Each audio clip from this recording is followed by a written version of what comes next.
After, arguably, a decade of waiting, referring to Iron Man 2 when she debuted, the Black Widow movie is finally set to release itself unto the world. The movie of Natasha Romanoff and her journey before her Indigo and right the wrongs of her past before it was too late has been something fans have been looking forward to for years. And with its new release date in July, a new trailer has come forward to help further showcase how her past is going to be coming back to life in a big way. So with that being said, allow us to show you the new Black Widow trailer. 7 things you missed. Be sure to like the video and subscribe to the channel. 7. You don't know everything about me. You don't know everything about me. I've lived a lot of lives. It's a very important monologue from Natasha herself. She cites to someone, possibly the viewer, that her life isn't as open as you might have expected. We see her in the various forms in the various movies she's been in over the course of the MCU, and even showcasing her death scene in Avengers Endgame. To be clear here, this movie takes place before Avengers Infinity War and Endgame. That has already been confirmed. Natasha took off at the end of Civil War when the secrets of S.H.I.E.L.D. and the Avengers were revealed to the world, and she decided that now was the perfect time to go home and fix things if she could. This is an important distinction because we could get more Black Widow movies before time runs out, depending on how things unfold in this one. And since we don't know everything about her, that means that there could be even more secrets that need to be shared. 6. Unfinished business. Without a doubt, one of the most important elements of the new trailer for Black Widow is showcasing the truth about her childhood, or at least a version of it, because for the first time we get to see the glimpses of Natasha and Yelena, her sister, with their family via the Red Guardian and their mother. We even get to see how Red Guardian refers to them as his girls and how they are the toughest in the world, whereas their mother apologizes for following orders and playing our roles. This is a big part of Natasha's comic book storyline because, as she notes, it wasn't real. And the true history of Black Widow in the comics is, well, let's just say murky at best. There have been various continuities that have created her in various ways, and none of them had Red Guardian looking over her like a father, so they're clearly going and creating their own history here.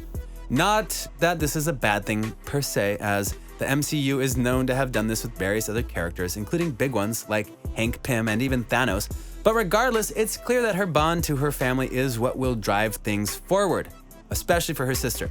5. It was real to me. In the comics, Yelena Belova was a second-generation member of the Red Room that created the first Black Widow. After a set of missions, she was encouraged to go and assert herself and become the one true Black Widow, even taking on a mission to go and put herself in the sights of Natasha.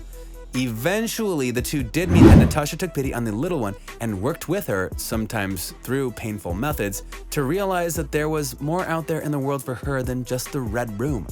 She hovered many times between the good and the bad side of the law, even becoming a robot known as the Super Adaptoid. Don't ask. In the movie, however, they have a much more familiar bond, for better and for worse, in the eyes of the two. We hear that Yelena idolized Natasha and that she was everything to her, which likely made her leaving for a new life all the more hard.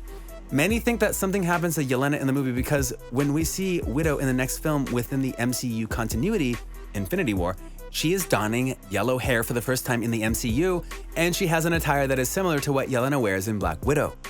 So, what will happen between these two sisters? Will they be able to resolve their unfinished business, or will things get left unsaid? We'll find out now, won't we? 4. Bringing her home. The character of Taskmaster is easily one of the biggest question marks in this whole movie, and for very basic reasons. You see, in the comics, Taskmaster is a constant villain to the Avengers at times and reluctant to ally to Deadpool. It's complicated, but nowhere does he connect to Black Widow outside of the times they fought during the Avengers battles. Taskmaster's photographic reflexes enable him to watch another person's physical movements and duplicate them without practice, so no matter how unique or complex these movements might be. He cannot duplicate feats that require superhuman strength or other superhuman abilities. By reviewing recordings of movements periodically, Taskmaster can retain duplicated moves indefinitely. When facing an opponent he's already studied, Taskmaster can virtually predict his enemy's attacks, and he can see through disguises of anyone he has studied by recognizing their unique body language, making it virtually impossible to conceal any identity from him. He can also use his ability to mimic the voices of others and to learn new languages. For a time, Taskmaster could double his speed and reflexes to the point where he could grab bullets mid-flight, but he could only maintain his heightened state for minutes before risking permanent physical damage to his body. We've already seen in the trailers for the Black Widow movie that this version of Taskmaster is going to be like the comics character in terms of abilities, but in terms of personality and backstory, not so much. We even see a rather evil-looking man telling him to bring her home, which would imply a Russian connection. And yet, there are rumors that this might tie back to Thunderbolt Ross of the US government. And if that's the case, then things could be a lot trickier than we all think. 3. One thing's for sure. Look, since this is a Marvel movie, you can bet that there is going to be a lot of action in it, and we've already seen a lot of shots from the various trailers that have already been released for the film. The key one is a fight in the air where Natasha lands on various debris and Taskmaster catches up to her and things go on from there. We also see a big chase sequence on the streets of a town where Natasha and Yelena are trying to go and escape Taskmaster, but he blows up their car with a special bow and arrow. No doubt a trick learned from Hawkeye footage. At the beginning of this trailer, we see Black Widow in a pure white Avengers-style suit going into what we believe is a prison complex based on other footage that featured Red Guardian. And more than likely, there's more action sequences to come. Again, this is a Marvel movie. It comes with the territory. 2. I'm done running from my past. There were many ways that Marvel could have gone and done a Black Widow movie, and that was part of the frustration that they waited until basically phase 4 of the MCU to go and partake in it. There was a lot of backstage politics that helped with that decision, for the record. But it's clear that instead of just a full-on spy drama in the style of the Bourne franchise, we're gonna get one that is very personal for Natasha. And that's a good thing, because the previous movies, both in regard to Avengers and Captain America, haven't been the best in showing the multiple sides of Black Widow. In fact, they've made her look weaker at points. See Age of Ultron.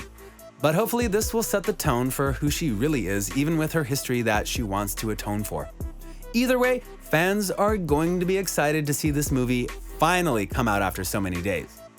1. Her past, her legacy.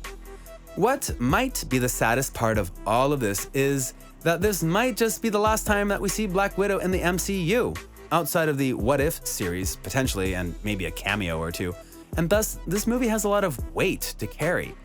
This movie is a decade in the making, and fans deserve to see this character given her due in a way that is meaningful and powerful. As the trailer annotates, it's not just about her history, it's about her legacy. Yes, she died a hero to save everyone in Endgame. But was she able to square away everything before she had to make that sacrifice? We'll find out on July 7th. So what do you think? What do you think of this look at the new Black Widow trailer and how everything is shaping up in regards to being a true epic for the character that is long overdue? What are you personally looking forward to with this film? Was there anything in the trailer that has you personally excited? Do you think that there might be potential for another Black Widow movie if and when this one does well? Let us know in the comments below. Be sure to subscribe, and we'll see you next time on the channel.